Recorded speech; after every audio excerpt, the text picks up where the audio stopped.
Some feelings I have surrounding my dead name is really negative, so I think being able to take control of how my name makes me feel is really empowering for me. My name is Octavius. I am a 20-year-old artist from Toronto.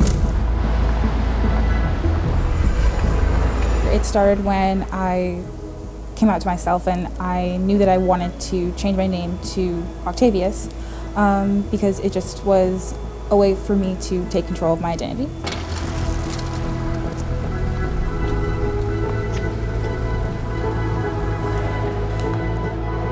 I was having a lot of desires and seeing myself in the future, but I just imagined myself to be a masculine presenting person. And once I had those thoughts and recognized them, it really pointed out that this was an obvious change I needed to make.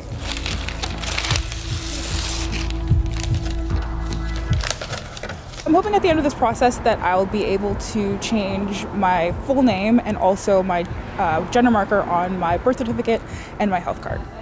It's quite a bit of a lengthy process because there is a lot of documents and there's a lot of information that you have to have. One of the things that I had quite a difficulty obtaining was the long form of my birth certificate, which has information pertaining to the doctor who was there to give birth to you and your mother's maiden name and if she was divorced or not. There's a lot of just details there's no way you could know without having that information.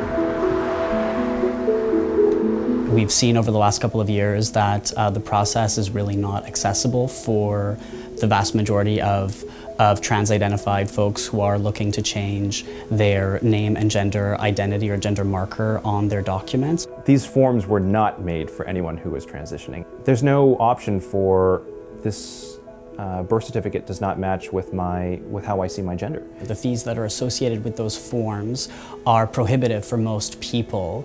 The name change application costs $137. Along with that application, you have to submit an application for a new birth certificate, so the costs really add up.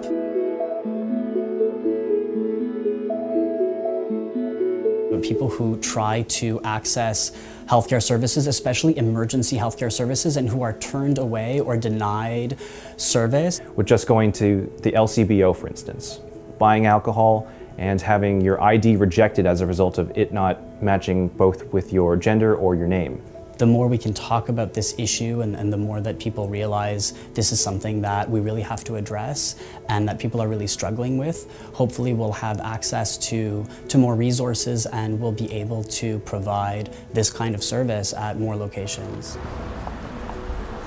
I'm pretty fortunate as a person to have family members and community at my school who are supportive. Having that makes it a lot easier because otherwise there's kind of this feeling of isolation. I couldn't be the truest person that I knew I should be. And having the ability to have people reaffirm that makes it feel like there's no reason to hide and that there's no reason to be different.